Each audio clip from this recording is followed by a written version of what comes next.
O- Buenas tardes a todos y a todas. Les doy la bienvenida al penúltimo club de lectura del año 2024 y en esta ocasión tenemos la suerte de contar con el escritor Agustín Fernández Mayo y su novela La madre de corazón atómico. Y gracias, Agustín, por estar hoy aquí. Y como siempre, va a estar coordinado por la escritora Valeria Correa, nuestra gran coordinadora de todos los clubes de lectura.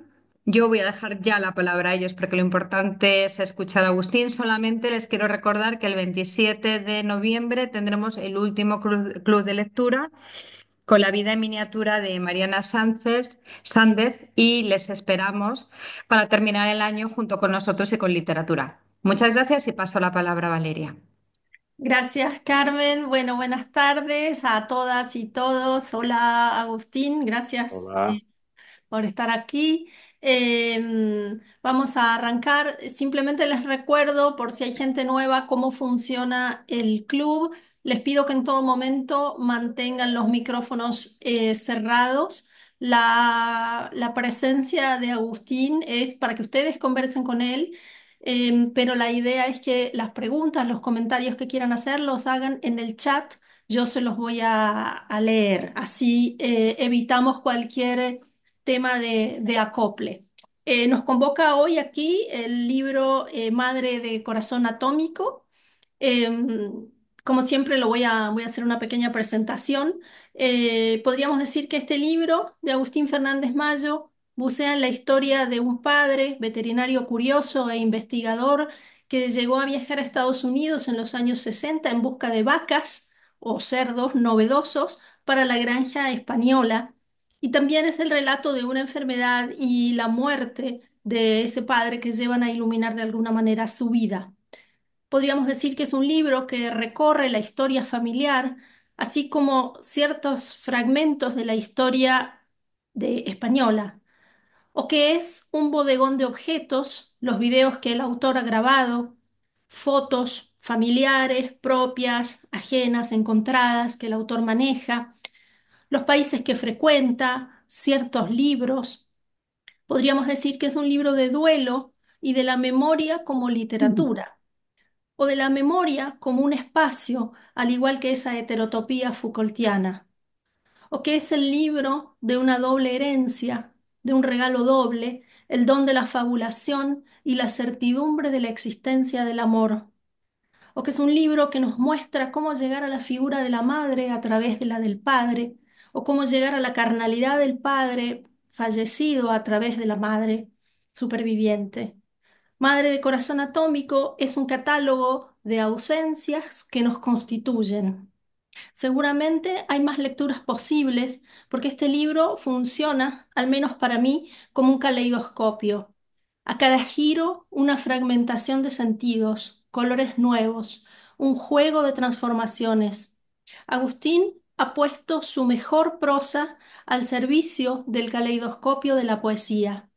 Y por eso entiendo que no es fácil encerrar en unas pocas frases la trama de este libro que se empeña permanentemente en descubrir el lado B de todas las cosas.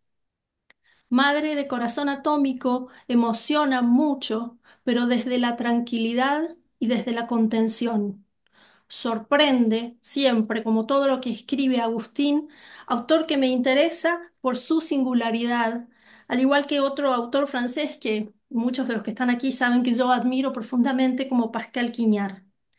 Madre de Corazón Atómico es un libro corto que su autor, prolífico y polifacético, tardó 12 años en escribir. Voy a decir algunas cosas de Agustín Fernández Mayo que no necesita presentación y además para eso está Google también. Hay que decir que es licenciado en Ciencias Físicas y que en el año 2000 acuña el término poesía pospoética que investiga las conexiones entre el arte y las ciencias. Es poeta cuya obra está reunida en un volumen que se llama Ya nadie se llamará como yo. Es ensayista, destaco solamente dos libros, Teoría General de la Basura, que fue premio Cálamo, o La forma de la multitud, premio de ensayo Eugenio Trías. Es novelista, es autor de libros raros y con su última novela, Trilogía de la Guerra, ha ganado el premio Biblioteca Breve y el English Pen Award. Su producción artística abarca otros géneros como el videoarte, la música, un proyecto sonoro, bueno, tiene un blog, sus libros han sido traducidos a más de 10 idiomas y tanto la crítica como nosotros, sus lectores, destacamos su calidad literaria y la apertura conceptual que cada uno de estos libros nos, nos hace ver. Así que bienvenido, Agustín, gracias por estar aquí con nosotros. Y antes de pasarte la palabra, te hago una pregunta un poco genérica Mm. eh, que tiene que ver con cómo se escribe un libro como este, ¿no? Ya te digo, porque yo trataba de encerrarlo, como siempre hago en los clubes, tratando de hacer una breve presentación del libro, y como ves, he fracasado múltiples veces tratando de encerrarlo. Así que si nos querés contar algo en torno de lo que yo dije y de la escritura del libro, adelante. Vale, vale, vale. Bueno, no, pues ante todo, muchísimas gracias por esta invitación. Es un placer, de verdad, al Instituto Cervantes de Milán, Carmen, todo su equipo y a ti, Valeria, por esta propuesta. Espero que me estéis oyendo bien y para que me podáis escuchar. No es lo mismo oír que escuchar, ¿no? Aunque todos los medios de comunicación, como seguramente habéis observado, confunden sistemáticamente oír con escuchar, ¿no? ¿Verdad? Que ahora hago este paréntesis, ¿no? Que dice uno, iba por la calle y escuché un ruido. ¿Cómo que escuchaste un ruido? Claro, antes de salir de casa sabías ya que lo ibas a escuchar. Será oí un ruido. Bueno, pues entonces yo espero que me oigáis y me escuchéis bien. Lo digo porque a veces la conexión en casa pues no va, pero bueno, si ocurre algo me haces una señal, Valeria, y ya está. Claro. Y bueno, pues, en fin, cómo se escribe un libro? Bueno, es que tú has hecho una presentación ya muy, muy ajustada y muy exhaustiva y bueno, como buena literata que eres y escritora que eres, sabes leer, es importante saber leer, entonces, claro, sabes no solo escribir, sino leer bien. Entonces, claro, has dado toda una serie de claves, entre otras, por ejemplo, has hablado de la dimensión poética del libro, que yo creo que es algo fundamental, tanto en el libro como en este libro como en toda mi producción, incluso en mi producción ensayística. No concibo ningún libro que no contenga, que no parta de ideas poéticas, aunque luego le llamemos ensayo o le llamemos novela o le llamemos propiamente poesía. Entonces eso es algo que, bueno, que tardé en encontrar, porque, claro, ¿cómo se escribe un libro así? Hay varios factores, ¿no? El primero es que es un libro que aparece, o sea, hablar de la vida de alguien que ha sido tan importante para ti no es fácil, ¿no? Luego, eh, u- llegar a... Yo no quería que fuera un libro, digamos, de memorias acerca de la vida de mi padre. Es decir, no le quería dar un tono documental. No quería hacer como si dijéramos si fuera el cine un documental acerca de alguien. No. Quería darle una factura literaria, una factura novelística. Aunque todo lo que cuento ahí es verídico. Todo.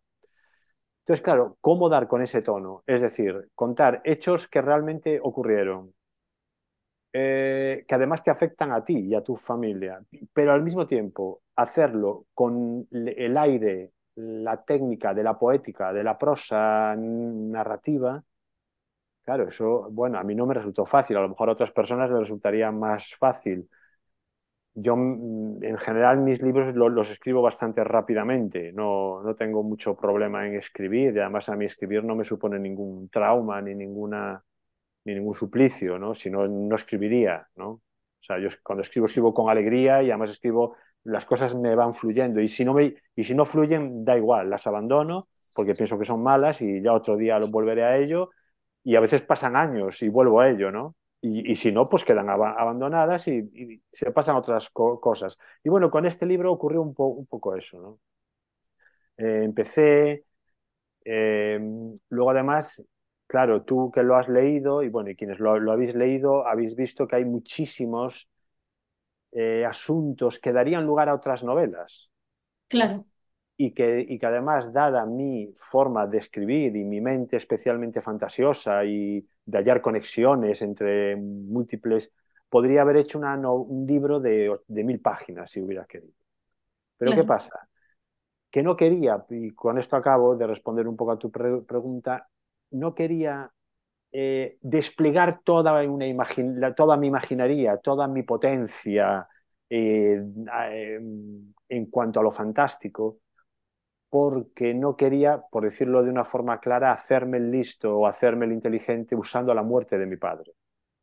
Y eso es algo que todo el rato pensaba, como si él estuviera mirándome desde aquí atrás y me estuviera de algún modo vigilando, ¿no? Para que no me hiciera yo el listo a costa de él, ¿no? O sea, entonces yo quería contar las cosas tal como fueron, de algún modo, ¿no? Entonces, bueno, unir todo ese sistema de ecuaciones con todas esas incógnitas, resolverlo, no era tan sencillo, ¿no? Y No. por eso estuve 12 años. Pero bueno, luego cuando ya di con el tono, los últimos 3 años, yo ya vi que estaba escrito, y ya surgió, ya fue. Pero bueno, me costó, que es el libro que más me ha costado escribir. Y como digo en la última página, bueno, pues es un libro que hasta el final no me di cuenta de, bueno, pues de cómo resolverlo, ¿no? Digámoslo así. Bien, yo los invito, las invito a que escriban las preguntas. Vos hablás sobre el tono, Agustín, y yo quiero retomar de ahí, porque en las notas que yo me hice de leer tu libro, eh, bueno, además de lo que ya dije en la presentación, ¿no? De ese tono contenido, pero igual que emociona, me llamaba la atención ese tono casi optimista, ¿no? De pensar la muerte como una resurrección o la muerte del padre como una última lección, ¿no? Entonces, eso me encantó, o sea, Claro, porque es una vez más dar vuelta a ese lugar común, una vez más ir a ese extrañamiento que me produce siempre tu escritura, ¿no? claro, Entonces, claro. bueno, Bueno, claro, bueno, es uno para mí, de los hallazgos personales, al menos, los hallazgos para mi vida, para mi día a día, para mi cotidianidad, ¿no? Hay de decir, antes de nada, que yo no puedo escribir de nada que antes no haya pasado por mi ámbito doméstico. Todo lo que escribo tengo que haberlo cocinado, he estado en esta mesa, tengo que haberlo soñado, tengo que haberlo tocado. Todo tiene que pasar por el ámbito doméstico, por el ámbito personal, para que yo luego lo pueda procesar, ¿no? Bien, pues algo que pasó por mi ámbito doméstico, pero que nunca había pasado, es la muerte de un padre. Claro, solo se nos muere una vez un padre. En el momento en el que muere, yo me doy cuenta de algo que nunca había pensado, porque claro, nunca había estado en ese trance, que era que en realidad cuando muere alguien tan cercano, se pone en marcha un proceso muy misterioso por el cual esa persona resucita de alguna manera dentro de tu cabeza. O sea, se empieza a armar otro modelo, en este caso otro modelo de padre, otra forma, bueno, con cosas que ya sabías, pero otras que sabías, pero que toman otro sentido y que se empieza a armar en tu cabeza alguien claro, que si lo piensas bien, si lo piensas de un modo, como tú has dicho, si le das la vuelta y le ves la cara B, lo que te estás dando cuenta que en vez de llorar, lo que tienes que hacer es alegrarte, porque lo que está haciendo ahí el fallecido es resucitar dentro de ti, para que lo veas de otra manera. De ahí que el libro empiece así, la muerte no existe. Y yo es cuando me doy cuenta de que cuando empiezo a escribir el libro, que la muerte no existe. Claro, ¿cómo va a existir? Es que no puede existir. Y esto es curioso porque es algo que yo ya había escrito en mis libros de ensayo muchísimas veces, pero sin tener mi cabeza, sin tener la audacia o lo que fuera, de llevarlo hasta el punto de lo personal, ¿no? Entonces yo ya había escrito muchas veces la idea de que cuando el ser humano pone algo en el mundo, cualquier cosa que el ser humano pone en el mundo ya jamás va a desaparecer. La rueda, el fuego, el capitalismo, el comunismo, los ordenadores, todo, si nos fijamos, todo lo que ha existido seguirá existiendo siempre. Es que es imposible que no exista, pero no me había dado cuenta de algo muy, muy básico, que es que ocurre con las personas también. Mm. Entonces, claro, un padre, siempre va a existir el padre o la madre, no, no mueren, solo que resucitan en tu cabeza de otra manera. Y es cuando también llego a esa conclusión que tú has apuntado muy bien, que es la idea de que, bueno, de que digamos que entiendo que la última enseñanza que me da mi padre, de las muchas que me haya podido dar, como a cualquier hijo le dan sus padres, no porque fuera especialmente eh, prolífico en eso, pero bueno, todos los padres transmiten a los hijos, pues la última enseñanza quizá fue esa, fue, hijo, muero, pero muero para resucitar en ti, que sepas que la gente que muere no, no muere. Y claro, para mí eso fue un hallazgo luminoso, porque me hizo afrontar la escritura del libro de otra manera. Por eso no, no es un libro lacrimógeno y no es un libro, bueno, que se recree en la pena, todo lo contrario, celebra la vida y celebra la existencia de una persona, ¿no? Totalmente. Aquí tienes varias preguntas. Jean-Claude te pregunta, al principio del libro usted dice que va a especular que la Tierra es plana. Al final concluye que vuelve a ser esférica. ¿Es por eso que escribió este libro? Bueno, bueno, eso efectivamente es un símil que hago ahí, no porque yo crea que la Tierra es plana, líbreme el cielo y líbreme la Tierra de pensar semejantes cosas. Pero hay un momento en que cuando estaba empezando a escribir el libro, porque, bueno, porque claro, he de aclarar, hago el paréntesis, que el libro pasó por 100.000 fases. Al principio, efectivamente, me quería hacer el listo, digámoslo así, ¿no? Entonces, nada más morir mi padre, pues empecé a escribir muchísimas cosas, cada una más audaz, incluso haciendo como metaficción. Y yo, claro, hubo un momento en que dije, pero esto no tiene sentido. Tú porque no tiene sentido. Tú no debes escribir este libro como has escrito otros. Este libro es de otra naturaleza. Sin embargo, una de las cosas que aparecieron desde el principio y que mantuve hasta el final, porque me parecía bueno, un buen hallazgo o algo que a mí me sugería cosas, era esa idea, era de que en realidad cuando alguien se muere o cuando estás perdido, es como si la Tierra, en vez de ser esférica, fuera plana. Pensemos que la Tierra sea esférica es una consolación absoluta para el ser humano. Imaginemos que no fuera esférica. Claro, tarde o temprano, caminas, caminas y te caes. Se acabó. Claro, que eso es lo que simbólicamente es la muerte también, en teoría. Alguien va caminando y es la vida y bueno, y de repente se va por un precipicio. Bien, precisamente lo que yo quería era que el libro no fuera un transitar por una tierra plana en la que al final digo, bueno, pues alguien se muere, vale. No, era transitar por una tierra aparentemente plana, pero ver al final cómo se puede convertir esa tierra otra vez en algo esférico, es decir, la esperanza. Pensemos que, insisto en esta idea de que la tierra sea esférica es esperanzador porque podemos volver a un mismo sitio, podemos retomar lo que habíamos perdido. Por eso es esférica, por eso, bueno, pues un poco tiene que ver con esa idea.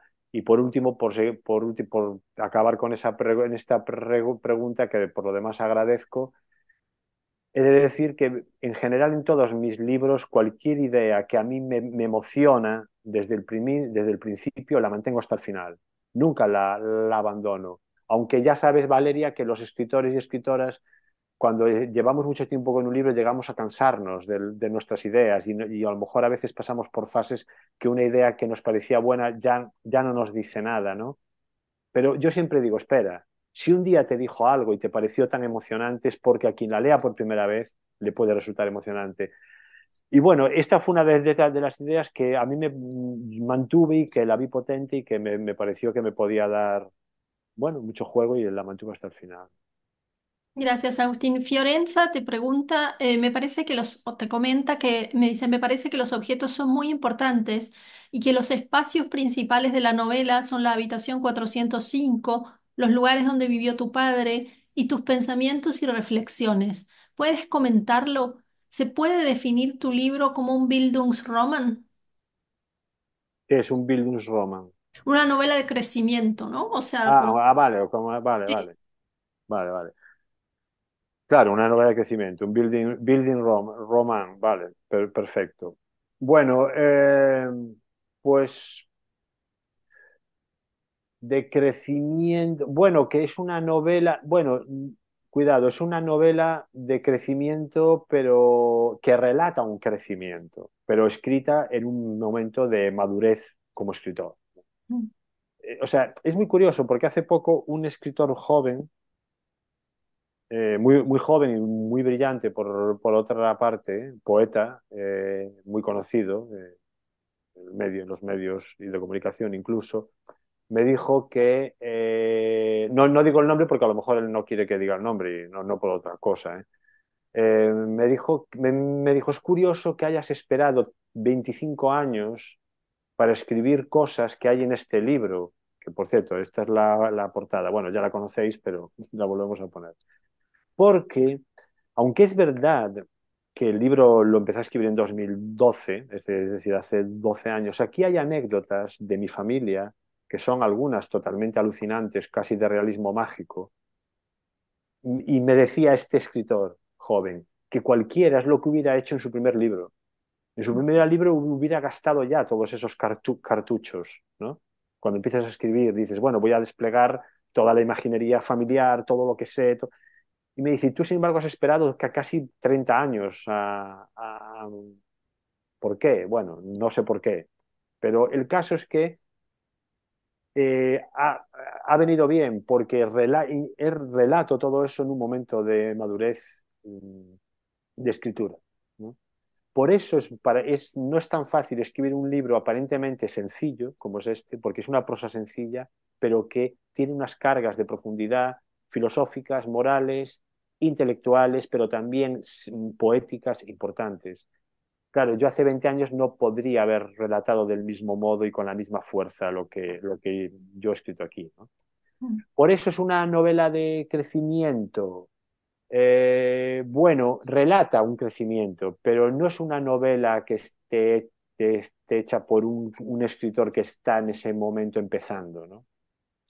Bueno, puede ser de crecimiento si la definimos como, si decimos que siempre estamos creciendo, evidentemente. Yo aún no he llegado a mi final y aún tengo muchos libros que escribir y que estoy escribiendo.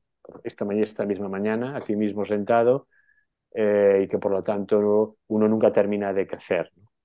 Pero bueno, no sé si contesto a la pregunta. Sí, yo creo, ahora te voy a leer otra pregunta, pero para que no quede aislado, yo pensaba cuando leí este libro tuyo, Agustín, que dentro de de ese caleidoscopio, de esas muchas cosas que contiene, em, es un atrevimiento lo que voy a decir, pero lo voy a decir igual, total, somos poquitos, nada más que 30 y pico de personas y luego va a YouTube.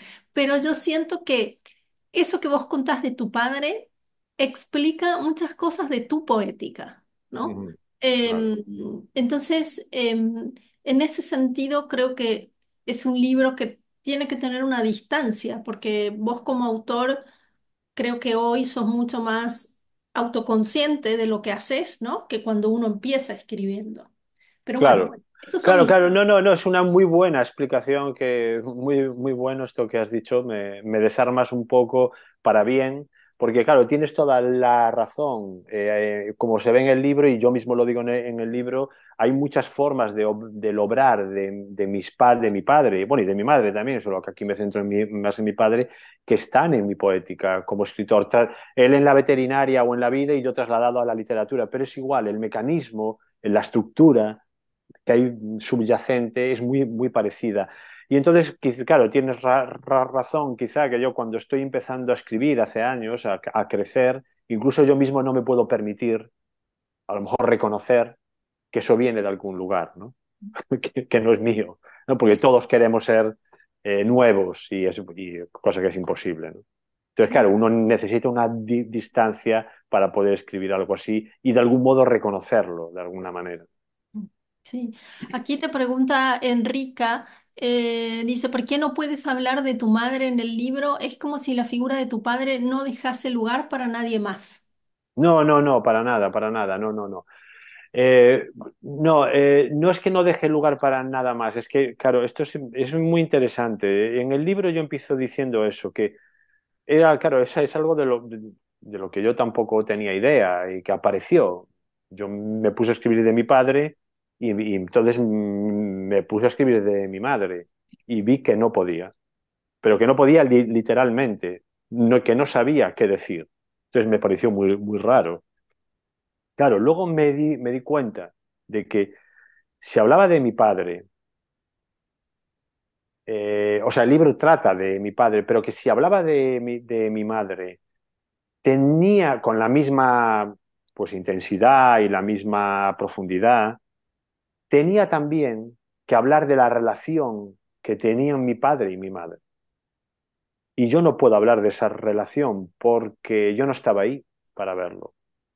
Yo estaba ahí, como toda, o sea, toda relación, solo ellos saben qué pasaba ahí dentro. Entonces yo tendría que ponerme a inventar por qué mi madre hizo esto y entonces mi padre hizo esto otro, por qué mi padre hizo esto y mi madre le replicó esto otro. O sea, tendría que entrar en otra dimensión ya de escritura, que no era el caso, para empezar, porque la desconozco, ¿no? O sería demasiado superficial y demasiado externo contar anécdotas de mi padre o de mi madre por separado. Y entonces me di cuenta de que, claro, de que había como una especie de principio de incertidumbre de Heisenberg, pero aplicado a mi padre y a mi madre, que por el cual si narras a uno totalmente, destruyes al otro, y si narras a otro también. O sea, que no puedes narrar a los dos al mismo tiempo.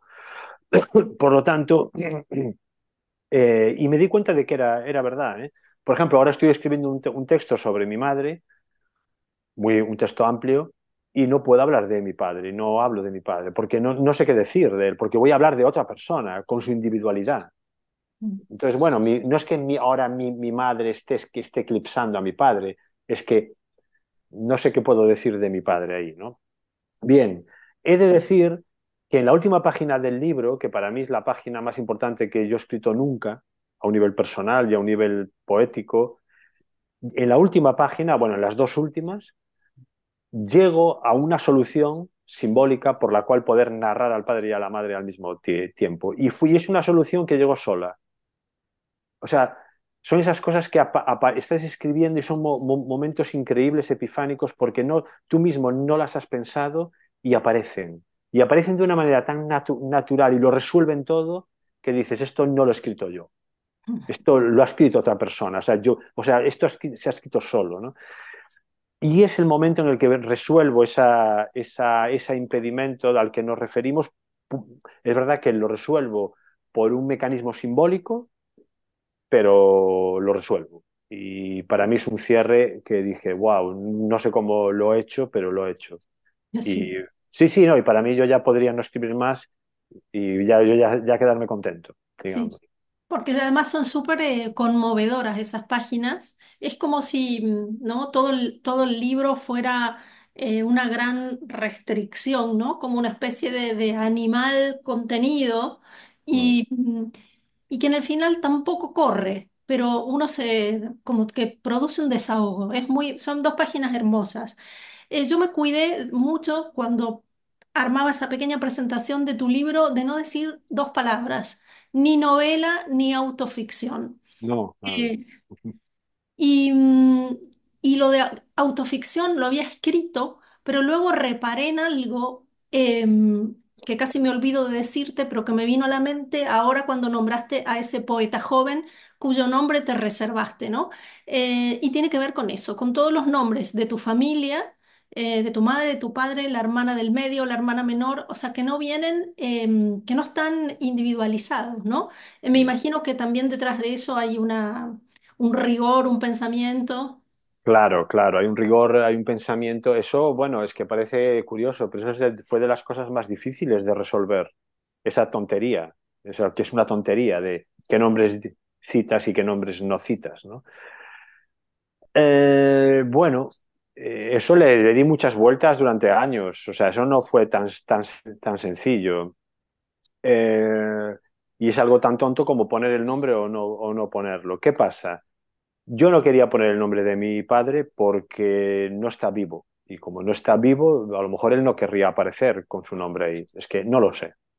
Entonces, claro, si no pongo el de mi padre, no voy a poner el de mi madre, ni voy a poner el de mis hermanas, ni mis tíos, ni mis primos. O sea, entonces, al final, adopté el criterio de poner solamente los nombres de personas públicas, que fueran públicas por su actividad profesional, que suelen ser, en el caso de mi libro, pues artistas o escritores y punto. Y está bien, porque luego además lo que no puedes hacer es poner unos sí y otros no. Por ejemplo, yo sé que a algunas de mis hermanas a lo mejor les daba igual aparecer, pero a lo mejor a otras no. Entonces, claro, lo que no puedes hacer, porque literariamente no queda bien, aunque ojo, mira, esto enlaza con lo que hablábamos al principio, aunque en un documental se podría hacer, porque en un documental se supone que es lo objetivo, la verdad, y tú puedes decir, esta persona no aparece su nombre porque no quiere, y esta persona sí, en una novela, o sea, en una novela no, en algo que tenga una técnica de novela no puedes hacer eso, porque eso rompe totalmente la trama y rompe totalmente el ritmo y el ambiente. Yo no puedo decir el nombre de una hermana y de otra hermana decir mi hermana pequeña, Ya. porque suena muy raro en algo que es narrativo. Parece que estás ocultando algo, parece que estás, o no ocultando, o parece que estás ajustando cuentas con alguien. O sea, no. Entonces hay que adoptar un criterio único y bueno, y al final, bueno, ha funcionado. La gente toda que no sale con el nombre le ha parecido bien, no salir. La gente de mi familia no tiene afán de que sepan que soy su hermano, no sé. Porque debe ser que tienen miedo a que les avergüenzan. Dije, ah, no, muy bien, que no salgamos. Bien, aquí te dice Sergio, hola Agustín, me ha encantado tu libro, no es un libro de memorias, los recuerdos los evocas, los ensayas, los mides. Aunque la entropía nos gana, la presencia del cuerpo resucita atómicamente. Mm. Sigue jalando el cordel para salvar el puerquito a través de de la escritura. Bueno, entiendo que lo que me está diciendo es que sí, si sigo tirando de la cuerda, ¿no? Sí, Bueno, yo creo que se refiere ahí a un cerdo que aparece, ¿no? claro. Bueno, gracias por la pregunta. Bueno, yo creo que eso siempre hay que hacerlo, ¿no? Es muy importante, es interesante cómo este animal, el cerdo, es importante en el libro, en todo el libro. Este cerdo que mi padre lleva cuando es pequeño, escapándose por montañas en la guerra civil, escapándose tanto de un bando como del otro, que es una cosa no tan habitual, por cierto. Y eso, tirando de una cuerda de un cerdo bueno, que es toda una peripecia que hoy sería, bueno, hoy en Occidente, digo, bueno, en Occidente, en el ámbito europeo sería impensable, aunque en muchos otros lugares del mundo ocurre cada día con los niños, ¿no? Lamentablemente. Y bueno, eh, es curioso porque es una forma bueno, de convivencia con los animales que hoy día ya no existe porque hoy día para mi forma de pensar, lamentablemente hemos convertido a los animales en mascotas, es decir, en algo que no es un animal ya, es una ensoñación urbana de lo que puede ser un humano que no es humano, ¿no? Entonces, es lo que yo llamo en mis libros de ensayo la mascotización del mundo, ¿no? Exacto. Que tiene la culpa, entre otros, Walt Disney, ¿no? Por atribuirle a los animales caracteres psicológicos que no tienen y nos lo hemos creído. Entonces, bueno, es ver otra relación con los animales, la que aparecen en el libro, con los cerdos, con las vacas, incluso con las garrapatas, que aparecen y son importantes, las garrapatas. Y bueno, pues sí, ese cerdo está ahí y seguimos tirando de ese hilo a ver. Bueno, se dice que del cerdo se aprovecha todo, ¿no? Pues Sí, así es. Aquí tienes un comentario de Sonia que te dice, te agradezco lo interesante que has hecho con este relato tan creativo y que me ayuda con mi propio duelo. He nacido en el 67 y mi madre murió de demencia senil hace unos meses. Me gusta mucho el concepto de que los recuerdos son como una epidemia. Muchas gracias, te dice.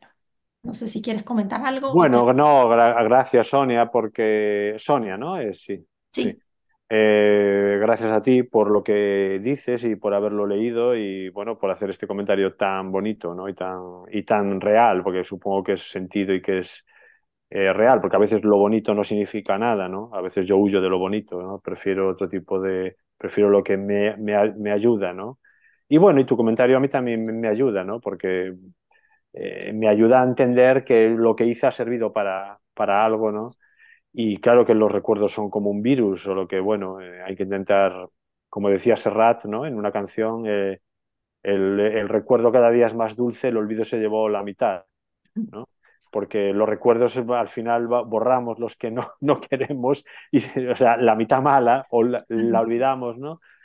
Pero bueno, a mí lo que me impresionó mucho, como digo en el libro, es cuando mi padre no me reconoció, cuando también tenía una demencia senil, y es, como digo en el libro, es el momento en el que me di cuenta de que estaba preparado para asumir la decadencia física de una persona por mis trabajos que había tenido durante 20 años como radiofísico en un hospital, pero no estaba preparado para asumir la decadencia cognitiva.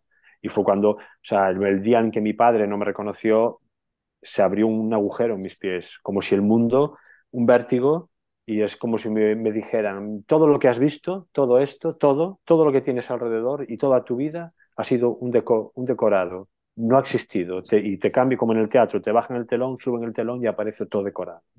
Porque aparece la pregunta que en realidad no hemos hablado de esto, pero no quería ahora que lo pienso, que terminar sin que salga. Una de las preguntas clave del libro es cuando yo me pregunto quién hay ahí. Claro, Cuando mi- aquí tienes una pregunta concreta pues dale, de dale. Alessia que dice, dos temas del libro son la identidad y los efectos de la tecnología en la contemporaneidad. ¿Qué impacto crees tendrá la inteligencia artificial sobre la identidad de los seres humanos? Bueno, es una gran pregunta. Es una pregunta sin solución, ¿no? Porque eh, ahí, bueno, en lo que respecta a mi libro, efectivamente la identidad aparece con la pregunta ¿quién hay ahí? Que para mí es una pregunta vertiginosa. O sea, es como si, no sé, como si tú tienes, Valeria, uno de tus hijos, de repente te parece que no es tu hijo. O sea, hace una cosa y dices, pero ¿quién hay ahí? O sea, ¿qué es esto, no? Que bueno, en la literatura se ha tratado muchísimo, ¿no? Es la metamorfosis, es la metamorfosis, desde Ovidio hasta Kafka, hasta el exorcista, ¿no? La madre de la niña del exorcista, hay un momento que se pregunta quién hay ahí, ¿no? Bien, pero cuando me ocurre con mi padre, no sé, a mí eso me cambia totalmente la idea de lo que es la identidad y por eso digo que a partir de entonces hay dos ideas que dominan mi vida. La primera es que la realidad no es la realidad, sino un deseo. Deseamos algo, deseamos, pero que la realidad va por otro lado. Y la importante aquí es que la identidad es una alucinación del ego. El yo cree que tiene una identidad, pero identidad, quién sabe, ¿no? Y bueno, eso fue un momento dramático para mí, absolutamente, ¿no? Que sucedía en el año 2011, un año antes de que él se muriera. Y luego, por otra parte, lo que pregunta ya más bueno, lo que pregunta en concreto de la inteligencia artificial, bueno, claro que yo creo que va a variar nuestra identidad absolutamente. De hecho, aparecerán, en caso de que se pueda dar una inteligencia artificial autónoma, que eso habría que verlo, desde luego tendría una identidad totalmente diferente a la humana. Para empezar, no olvidemos algo, que para mí es lo que lo cambia todo. El ser humano va a morir. Todos los seres humanos vamos a morir y lo sabemos. Bien, las inteligencias artificiales pueden no morir, con tal de que las alimente siempre con energía y con información. Esto configura dos seres ontológicamente totalmente diferentes, totalmente diferentes. Por lo tanto, los humanos somos humanos, fijémonos, porque sabemos que nos vamos a morir. Si no, seríamos como los perros, que no saben que se van a morir. Los humanos somos complejos, tenemos un lenguaje metafórico, avanzamos el mundo porque sabemos que nos vamos a morir. Y entonces eso crea una complejidad que los demás seres no tienen. Bien, una inteligencia artificial se supone que será algo complejo, pero como no sabrá que se va a morir, porque de hecho puede no morirse, será una identidad, yo creo que totalmente diferente a nuestra. Es interesante porque llevo un año escribiendo un ensayo que ya llevo muy avanzado sobre este tema, ¿no? Sí. Es Eh, un tema, ¿no? Que de alguna manera tocaba Borges en el relato Los Inmortales, ¿no? claro. Eh, Cómo cambiaría la sustancia, incluso la materialidad de los cuerpos, ¿no? Frente a la conciencia de que no se va a morir. No, absolutamente, es muy absolutamente. interesante. Em, yo te quería preguntar porque has insistido mucho en la charla em, sobre qué es lo real, en la charla y en el libro, perdón, sobre qué es lo real, qué es la realidad. Y luego algo que tiene que ver con tu poética, que es narrar el lado B de las cosas o lo surreal dentro de lo real, ¿no? Que es como en términos de la Oulipo, como si vos te pusieras una constraint, una restricción, ¿no? Que no querés ir a ese lado más fantasioso. Bueno, me gustaría si es posible, ¿no? Que nos cuentes por qué ese apego a lo real y que es sostenido en la práctica de tus libros sin perder una cosa que es de lo que más me interesa de tu escritura, que es el extrañamiento, ¿no? La Claro. posibilidad de encontrar otro lado. Claro, claro. Pues mira, eso tiene que ver con lo que hablabas antes de las influencias de mi padre o de mi madre, ¿no? En este caso de mi padre. Y claro, toda mi literatura es eso, es hablar de lo real, pero al mismo tiempo de la parte extrañada que puede haber en lo real. Y en el libro cuento cómo mi padre nunca me contó un cuento para niños, por ejemplo. Bueno, no solo no me lo contó, sino no me lo compró. A mí cuando me dieron cosas a leer ya me dieron libros para mayores y ya está, no sé. Bueno, sin embargo, lo que mi padre hacía era contarme las cosas de lo real, las cosas reales, como si fueran con una dimensión que yo veía fantástica. Entonces, claro, imagínate lo que cuento en el libro, estás haciendo una excursión por el campo y de repente te cuenta, te habla de una flor y al mismo tiempo te empieza a hablar de la tabla periódica y de qué elementos tiene esa flor. Para mí, la frase tabla periódica en ese contexto es un elemento fantástico, Claro. porque es totalmente inesperado, ¿no? Entonces me refiero a esa clase de fantasía, o como cuando me explicaba y me contaba lo que era un arándano y qué tipo de ácido tenía y por qué era bueno para... Y eso que digo en el libro es verdad, que si los gatos si comen mucho de ácido que tienen, el ácido benzoico creo que tienen los arándanos se pueden envenenar. Yo todo eso lo veía como algo fantástico, como si fuera una literatura fantástica, como si la propia realidad tuviera ya una cara B. Por eso digo en el libro que una de sus enseñanzas fue la idea de que la realidad ya es de por sí lo suficientemente fantástica si la sabes ver, que no hace falta añadirle capas de fantasía o de irrealidad a la propia realidad para que sea algo alucinante, ¿no? Y de ahí, bueno, y de ahí el título, en verdad, también del libro, porque es la traducción de Atom Heart Mother, Madre Corazón Atómico, que es el disco de Pink Floyd, que en la portada aparece una vaca y cuento en el libro cómo mi padre cuando yo era pequeño me explicaba la portada. Para mí era algo totalmente fantástico ver que alguien le daba exactamente igual el disco.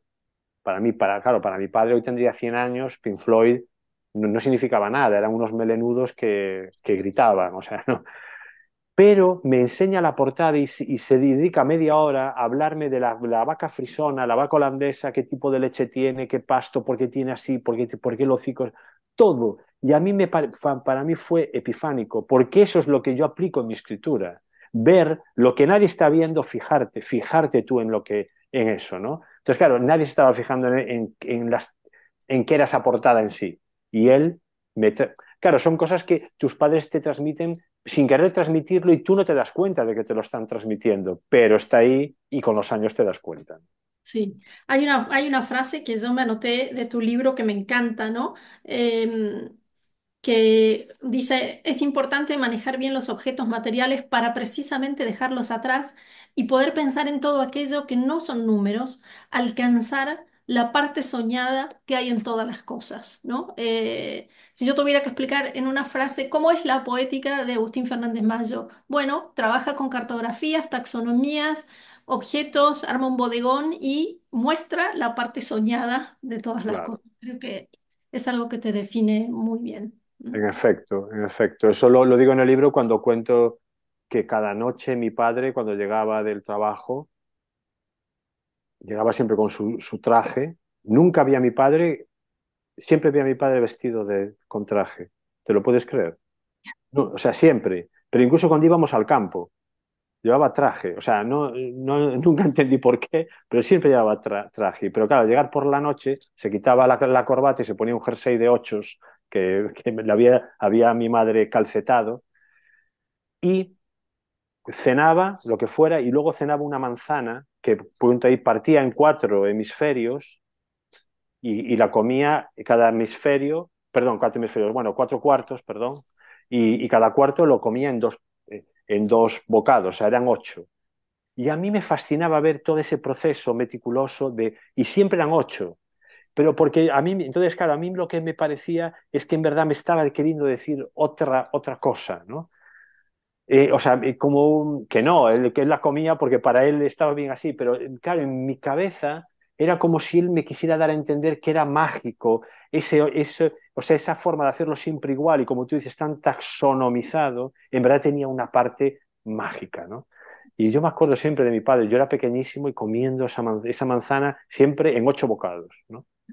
Además podía ser una manzana grande o pequeña, daba Daba igual. igual, daba igual. Había que conservar el método. Sí. Aquí tienes otra pregunta. Dice, te están citando, en vez de imprimirlas, decidí dejarlas en forma, supongo que son de fotografías, decidí dejarlas en formato de archivo informático con la utópica idea de que de ese modo no envejecerán. Una eternidad llamada JPG, mitológica ficción que en este caso emocionalmente me convenía. Te piden si puedes comentar cómo surgió este fragmento del libro o, bueno, lo que quieras. Ah. Bueno, ahora no lo recuerdo bien, ¿eh? Pero yo creo que tiene que ver con la idea de que creemos que lo que archivamos eh, mediante un archivo informático no se corrompe, ¿no? O sea, es una idea platónica.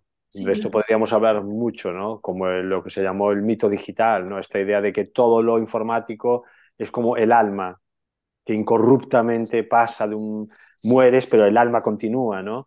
Pues todo lo digital tiene un poco esa idea, ¿no? De ese mito, ¿no? De que, bueno, todo lo que lleva JPG o DOC o lo que sea va a durar siempre, ¿no? Cosa que no es cierto, para empezar, porque se puede borrar, ¿no? Y bueno, yo creo que ahí tiene que ver con esa idea, pero no tendría que volver a leer bien el contexto en el libro en el que lo digo y para poder extenderme más, ¿no? sí. Pero bueno, tiene que ver con eso, en definitiva. Y luego tiene que ver con otra idea que lanzo en el libro, que pensamos que el alma de las cosas es precisamente ese JPG, porque es lo inmutable. Sí. Y yo digo en el libro que no, el alma de las cosas es el nombre que le pones, que es arbitrario, ¿no? Porque claro, es que esto viene de algo mucho más antiguo, pues más de las ideas del posmodernismo, de la superficie, de que lo profundo no existe, de que en realidad lo que existe, todo lo que existe es superficie, aquello que decía Nietzsche, ¿no? La superficie no es más que la parte visible del fondo. Es decir, que no existe algo que inmutable atraviesa el tiempo. Eh, Todo es contingente y a todo le puedes cambiar el nombre, ¿no?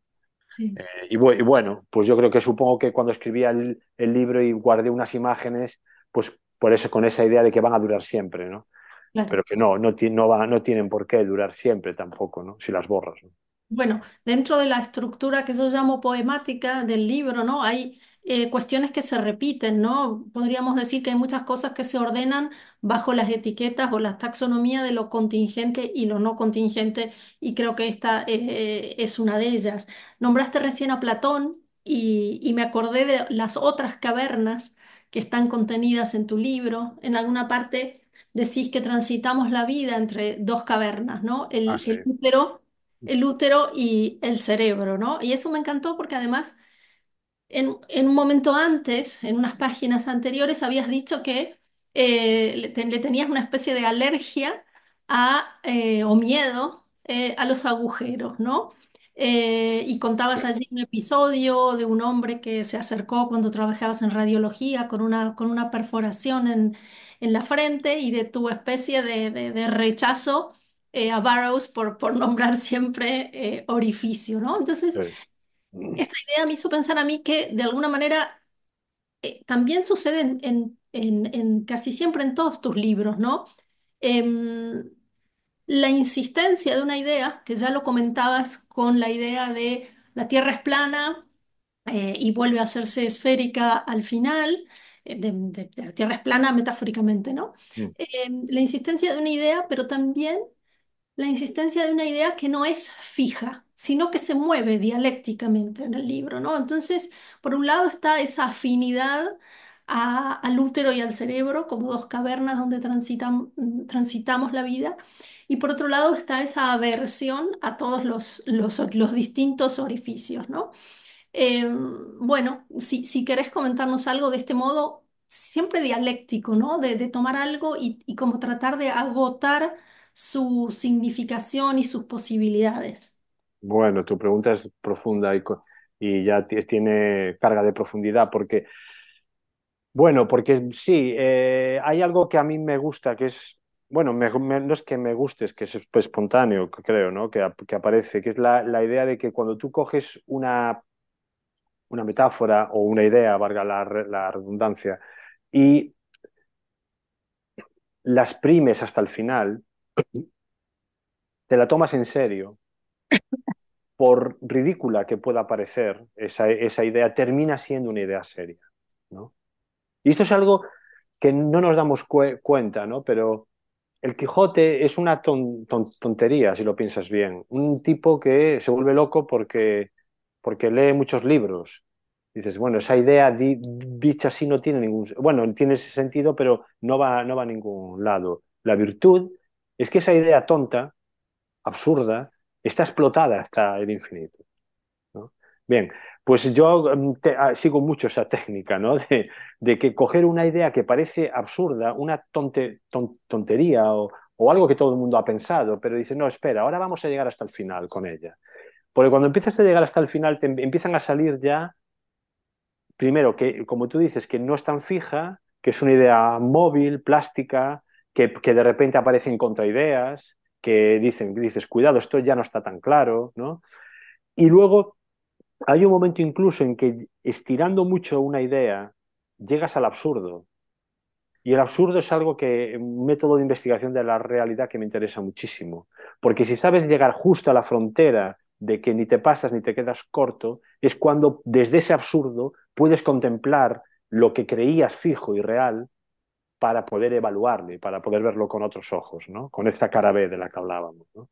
Entonces, bueno, pues es un mecanismo que está ahí. Por ejemplo, el de que transitamos toda la vida entre dos cavidades, el útero y el cerebro, lo suelto ahí, pero es algo que luego aún estoy explotando ahora en libros que estoy escribiendo porque me da para mucho. Y sé que me va a dar para muchísimo más, ¿no? Hay ideas que a veces te vienen desde el principio de que empezabas a escribir y las sigues explotando.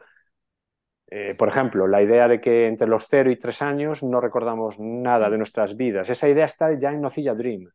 En Nocilla Dream hay un capítulo que habla ya dice eso exactamente. Y Sí. que entonces nuestra vida entre los 0 y 3 años está volcada en la memoria de los demás.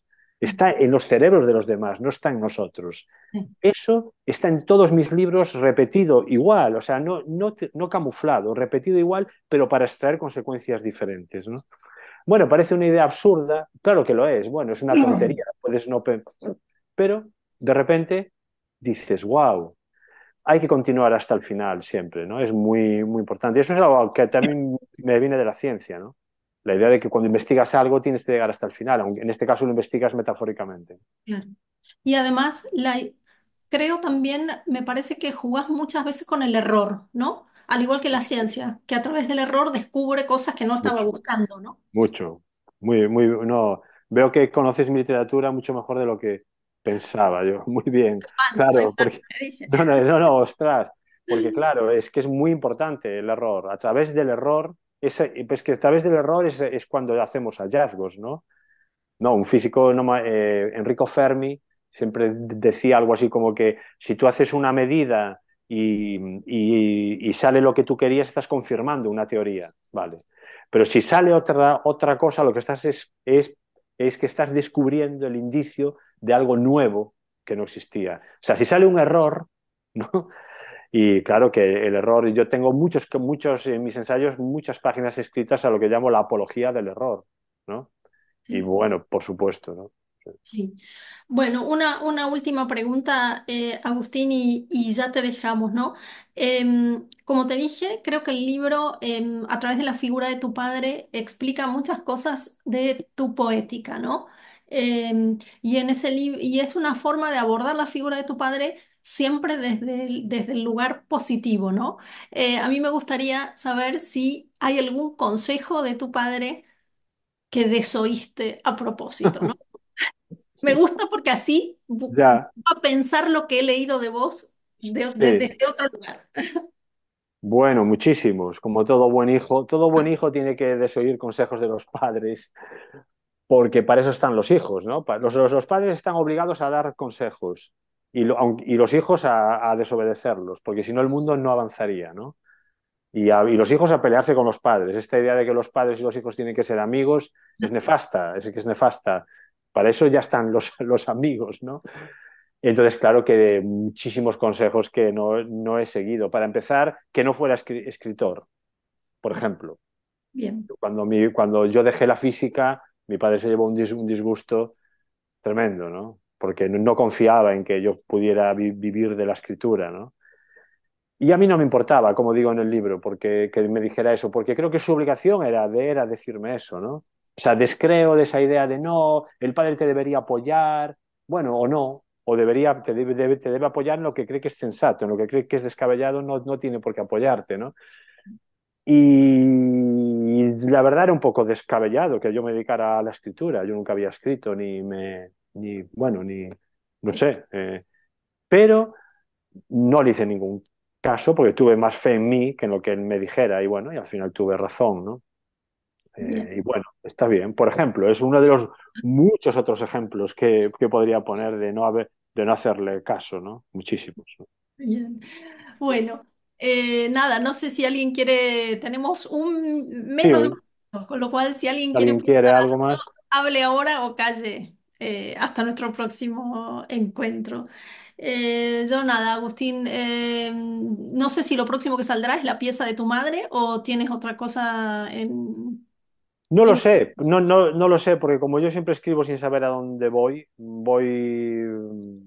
yo tengo ahora en marcha un libro de ensayo, un libro de narrativa que hablo de mi madre. No iba a hablar de mi madre, pero es que mi madre se murió hace 2 meses, tres Ah, meses, con bien, 100 años, ¿no? Y entonces, que bueno, me quedé contento porque llegó a tiempo a ver el libro, ¿no? claro. Pero se murió al mes, ¿no? Al mes de editarse el libro. Y entonces es curioso, esto tiene que ver con cosas que hemos hablado, porque yo llevaba ya, pues así como desde 2016, escribiendo un texto sobre mi madre, pero mi madre estaba viva. Y ahora, al morirse, me he dado cuenta de que todo lo que estaba escribiendo de mi madre viva no tiene sentido. O sea, cambia el tono, cambia todo. Entonces estoy tratando de resolver, sin destruir lo que había escrito, ver cómo puedo continuar escribiendo sobre mi madre. Y he llegado a resultados que me interesan mucho, teóricos, de lo que es la ficción y lo que es un juicio.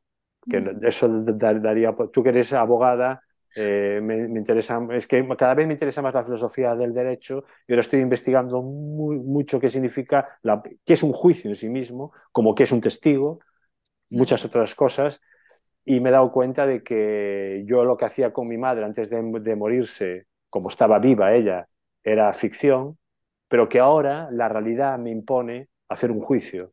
que Mm. no tiene nada que ver con la ficción. Entonces me he dado cuenta de que el mundo se divide en dos categorías, entre otras muchas, pero hay dos que son lo ficcional y lo que es juicio, lo que es sentencia. Mm. Y bueno, todo eso me está llevando a lugares inexplorados y que apasionantes. Y estoy escribiendo cosas así, pero también es un libro de ensayo. Entonces no sé bien lo que saldrá, lo próximo, el tiempo dirá. Claro, claro.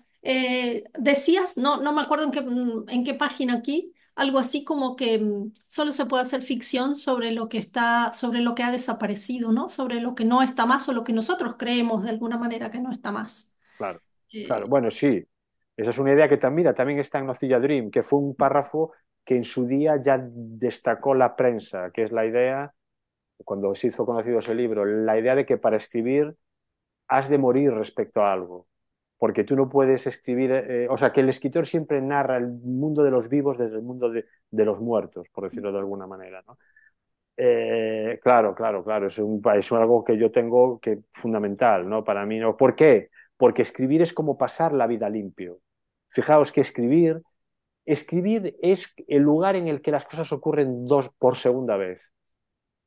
Entonces, entonces escribir es como pasar a limpio la vida. Es como cuando ibas al colegio, tomabas apuntes o a la universidad y luego los pasabas a limpio. Escribir es ese pasar a limpio. Y para pasar a limpio algo, el original tiene que haber muerto de algún modo. sí, sí, Es sí. así. Pues nada, aquí tienes mensajitos agradeciéndote la presencia, un placer Oh, conocerte, muchas gracias, aplausos metafóricos y bueno, y pues esperamos gracias. lo que decíamos al principio, a ver si la tercera es la vencida. La invitación del Instituto Cervantes es en Milán. Ah, claro, ¿Mm? claro. Ciudad en la que nunca he estado y me gustaría mucho estar, por cierto. Bueno, pues a tu próximo, hasta tu próximo libro, entonces, Agustín. ¿Mm? Bueno, aquí Bueno, estamos. pues Saludos. gracias, ¿eh? Ha sido de Muchísimas verdad un gracias. placer. A ti, Valeria, a los encargados y encargadas del Instituto Cervantes, por supuesto, y a todos y todas quienes habéis leído y que habéis estado aquí, que de verdad que ha sido muy grato y esta tarde desde Mallorca conectarme y la verdad es que sí, era feliz, tenía muchas ganas. Qué bien. Bueno, nosotros también. Gracias de corazón y te liberamos hasta otra. Gracias, Agustín. Adiós, Adiós. que vaya bien. Adiós. Gracias. Bueno, y a todas, espero verlos el próximo mes con el libro que ya anunció Carmen, La vida en miniatura de Mariana Sández. Gracias, de verdad. Un beso.